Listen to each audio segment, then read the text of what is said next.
Hello everybody. Today I'd like to speak to you about our methodology. A linguistic methodology, well, is a very fancy, sophisticated way of talking about approach. And when I talk about how we approach the English language, I'm talking about how we see the English language as the English language, and not as the Italian language or the German language or the Spanish language or the Portuguese language. What I'm talking about, ladies and gentlemen, is the nature of the English language. The English language, as you all can see, is fundamentally different from the Italian language. In other words, how many of you have ever heard of Mozart's famous opera called Mr. John? Mr. John. No, we've never heard of Mr. John. Well, let's try this one. How many of you have ever heard of the opera called Don Giovanni? Oh, yeah, wow. We've all heard of Don Giovanni. Precisely. It's because Mozart, and the rest of us, because it really doesn't take a genius to recognize the musicality in the Italian language. Italian, French, Spanish, Portuguese. The heart of those languages are sounds like a, e, o, u. And they naturally fit very well in the context of an opera. English, on the other hand, has different sounds. It's a different type of animal.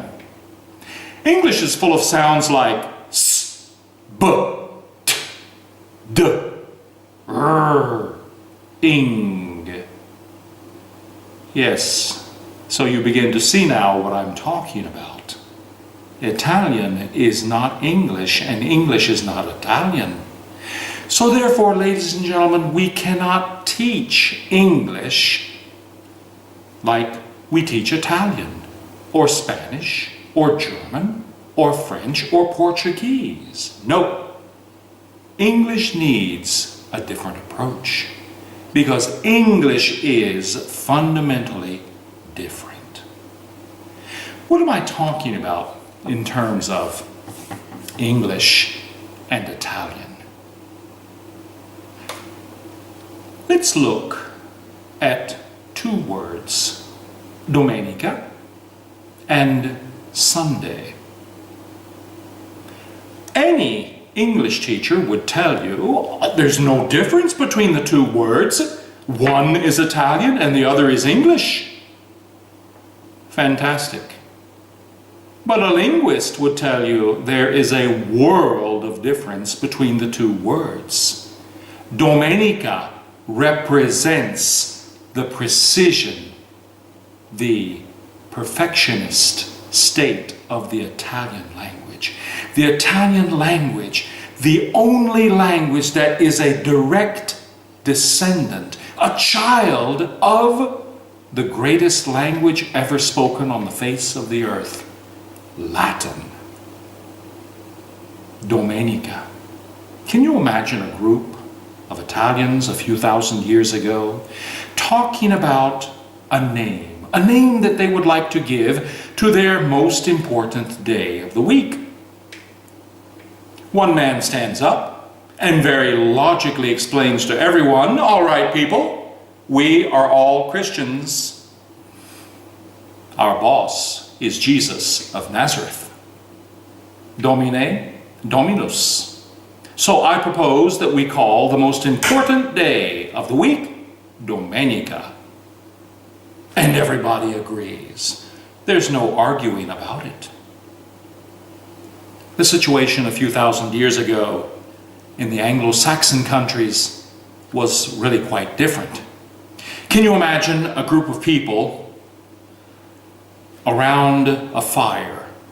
Or, if we go back a little more, a group of people living in trees. We looked around. It was probably raining. It was very, very cold. And someone said, "Hey, I think we have to find a name for the most important day of the week. What name can we give this day?" One person stands up and says, "I propose Tree Day. Thursday, Friday, Saturday, Tree Day. Trees are very important. Our forests are fantastic." Now, we all know that Christmas is not going to be invented for another 1,000 years, and we won't see Christmas trees for another 2,000 years, but I propose Tree Day. There's some discussion. Some agree, some disagree. Another person stands up and says, "I have a better idea. What about Mountain Day?" Mountain Day, wow, yeah. Mountains are really, really impressive. And mountains, yeah, right, we've got lots of mountains here. And okay, let's see. Thursday, Friday, Saturday, Mountain Day. Now, doesn't sound right. Then someone in the group says, "Hey guys, it's cold, it's raining, clouds are in the sky all day, every day. Do you remember about 6 months ago, we saw a ball of fire in the sky?" And everyone says, yeah, I remember that ball of fire. And the person says, "Do you remember when the ball of fire came out? Oh wow, we felt warm and dry, and it wasn't raining, and we were all happy." And everyone says, yeah, we remember that day. The person says, "Then I propose that we call the most important day Sunday." Wow, Sunday. And Sunday remained the name. In fact, ladies and gentlemen, we see the basic difference between Italian and English just in these two words, domenica and Sunday. The Italian approach, the Italian language, is fundamentally different.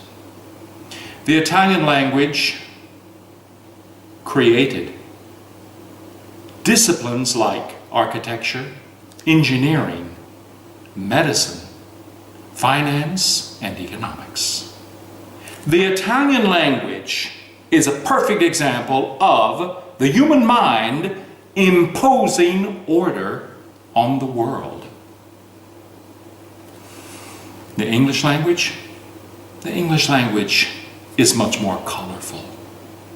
Not as precise as the Italian language, but it's really a lot of fun to learn. In fact, English takes a rather passive view of the world. Italian, aggressive, imposing order. Sun, domenica.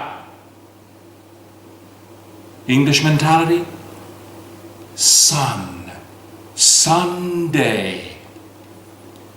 So ladies and gentlemen, as we start our lessons, and as you start to think about the nature of the English language, remember, domenica and Sunday. There's a big difference between the two words. Thank you.